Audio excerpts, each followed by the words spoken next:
செயற்கையா எதுவும் சேர்த்தாம சிம்பிளா சிக்கன் வறுவல் எப்படி செய்யறதுன்னு பவுனம்மா நான் உங்களுக்கு சொல்லித்தர போறேன். வெல்கம் டு பவுன் ஃபுட். நான் உங்கள் பவுனம்மா. வாங்க நிகழ்ச்சி பார்க்கலாம். எனது அருமை சகோதர சகோதரிகளை வழக்கம் போல நம்ம டேக் ஓவர் எடுத்துக்கலாம். இப்ப பவுனம்மா என்ன சொல்ல வர்றாங்கன்னா, சிக்கன் குழம்பு வச்சிருக்கோம் பாத்தீங்களா, அந்த குழம்பு வச்சதுல இருந்து அப்படியே ஒரு சிம்பிளான ஒரு மெத்தடை பயன்படுத்தி சிக்கன் வறுவலை செஞ்சுக்க போறோங்க. ஸோ இதனால காலம் மிச்சம், அதே நேரம் சக்தியும் சுவையும் நிறைந்ததா இருக்கும். ரெண்டாவது என்னன்னா, நீங்க சொல்ற மாதிரி பாதிப்பை சந்திக்க மாட்டீங்க. ஸோ இப்போ அதைத்தான் நீங்க பார்க்க போறீங்க. ஸோ எனது அருமை சகோதர சகோதரிகளை பக்கத்தில் இருக்கிறது சிக்கன் குழம்பு தயாரா இருக்குது. அதுல இருந்து தான் இப்போ ப்ராசஸ் பண்ணி இதில் எடுக்க போறோம்.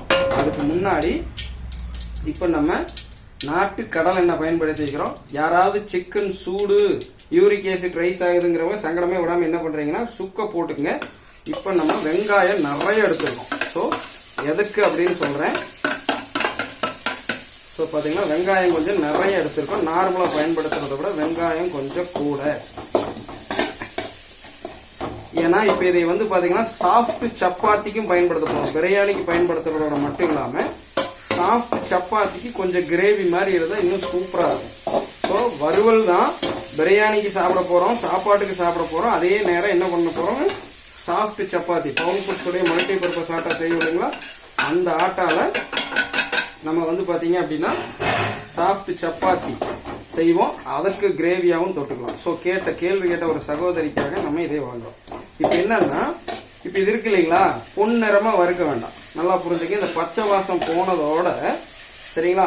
இப்போ பாருங்களேன், இப்போ உங்களுக்காக கொஞ்சம் தூக்கி காமிச்சிக்கலாம். சிக்கன் கிரேவி முந்தைய காணொலியில் இருக்குது, எல்லாம் தெளிவாக போட்டுக்கிறோம் பார்த்துக்கங்க. இப்போ அதிலிருந்து அகப்பையை பயன்படுத்தி ஓகேங்களா. ஸோ சிக்கன் பீஸு அப்படியே கொஞ்சம் கிரேவியோட எடுத்துக்கிறோம். அதில் இருக்கிற அந்த குழம்பு இருக்கு இல்லைங்களா, அந்த குழம்போட நம்ம எடுத்துக்கலாம். சரிங்களா. ஸோ இவ்வளவு போதுமானது. மீதி சிக்கன் இதுலேயும் கொஞ்சம் இருக்கட்டும். ஸோ இதோட போதும் ஓகேங்களா. குழம்புக்குள்ளேயும் கறி இருக்கட்டும். அது இல்லாம இங்க பாருங்களேன், இந்த ஈரல் நல்லா நோட் பண்ணிக்கங்க. ஒரு ஈரல் கொஞ்சம் தண்ணி, இது இன்னொரு ஈரல் இருக்குது, 2 கோழியோட ஈரல் ஓகேங்களா. ஸோ நம்ம என்ன பண்ணலாம், அதை தேடி பிடிக்கலாங்களா. ஸோ இப்போ நம்ம அதை தேடி பிடிங்க, நான் அதுக்குள்ள இதை கலக்கிறேன். இப்போ அந்த குழம்பு இருக்கு பார்த்தீங்களா, அந்த குழம்புல இந்த பச்சையா இருக்கக்கூடிய இந்த நம்ம அதாவது பச்சை வாசம் போய் இருக்கக்கூடிய என்னதுங்க, வெங்காயம் தக்காளி கொதிக்க விடணும். ஸோ இது கூட கொதிக்க விட்டு அடுத்து பார்த்தீங்கன்னா நம்ம பெப்பர் சேர்த்தலாம். சரிங்களா. சரி, அதை விட்டு கரண்டி எடுங்க, தவிர இந்த பக்கம் வாங்க. நம்மளை தேட சொன்னா கிளவி அதை விட பயங்கரமாக தேடிட்டு இருக்கு. ஸோ இப்போ இது கொதிக்கிறதுக்குள்ள நான் என்ன பண்றேன்னா தேடி எடுத்துக்கலாம். இன்னொரு கரண்டி கொடுங்க, மாங்காய் கரண்டியா. இது பெருசா இருக்கிறதுனால எடுக்கிறது சிரமம். ஸோ அது கொதி வரட்டும், அதுக்குள்ள நான் தேடி கண்டுபிடிச்சிடறேன், சிபிஐ வச்சு விசாரிச்ச மாதிரி. ஸோ எனது அருமை சகோதர சகோதரிகளை பெப்பர் பொடியை போடுங்க. குருமிளகு பொடி உள்ளே போடுங்கள். பெப்பர் பவுடரு நல்லா பார்த்துக்குங்க. இதோ இன்னொரு ஈரல் கண்டுபிடிச்சிட்டோம். அது ஈரலோட ஒரு பாதி தான், இன்னொரு பாதி இருக்கணும். ஸோ அதையும் இந்த வறுவல்ல போட்டால் தான் டேஸ்ட். நல்லா நோட் பண்ணிக்கலாம் ஓகேங்களா.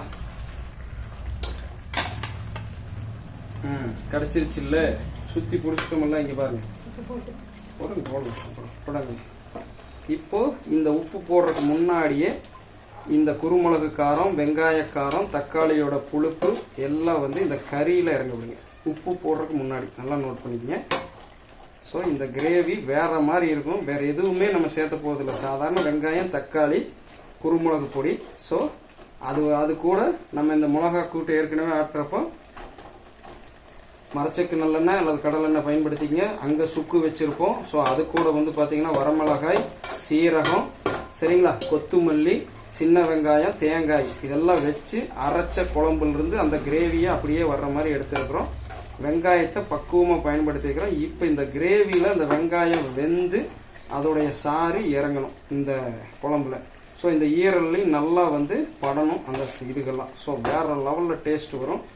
சரிங்களா. ஃபைனல் டெஸ்டினி எப்படி இருக்குதுங்கிறத காட்டுறேன் பார்த்துங்க. இப்போ இரும்பு கடாயில் வறுத்த கல் உப்புங்க. ஸோ அந்த வெங்காயத்துக்கு அளவா மட்டும் நம்ம போட்டுக்கலாம். இப்போ அந்த கல் உப்பு எல்லாத்து மேலேயும் படிகிற மாதிரி ஸோ தி பெஸ்ட்டாக கலக்கி விட்டுக்கலாம்.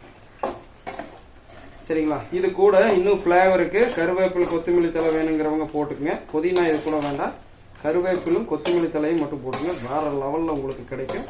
ஸோ அற்புதமாக இப்போ நம்மளுக்கு என்ன ஆயிடுச்சுங்க, சிக்கன் கிரேவி.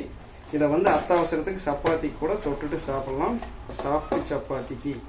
ஸோ வேற லெவலில் இருக்கும். இப்போ சிக்கன் கிரேவி நம்மளுக்கு தயார். ஸோ சம்பவம் பண்ணலாங்களா?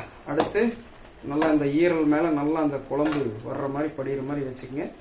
ஸோ வழக்கம் போல் பவுனம்மா போடுங்க. எண்டுக்காடா சிம்பிளாக சிக்கன் வறுவல். இந்த மாதிரி நிறைய உணவுகளும் அதுக்கேற்ற மாதிரி குரு வித்தை பயிற்சிகளும் cooking tips, health tips, beauty tips பவுனம்மா நான் பவுன் புட்ஸின் பாரம்பரிய முறையில சொல்லித்தர போறேனுங்க. அதற்கு நீங்க பவுன் புட்ஸ சப்ஸ்கிரைப் பண்ணுங்க, கூடவே வர்ற பெல் சிம்பிளை கிளிக் பண்ணுங்க, ஃபாலோ பண்ணுங்க, லைக் பண்ணுங்க, 4 பேருக்கு ஷேர் பண்ணுங்க.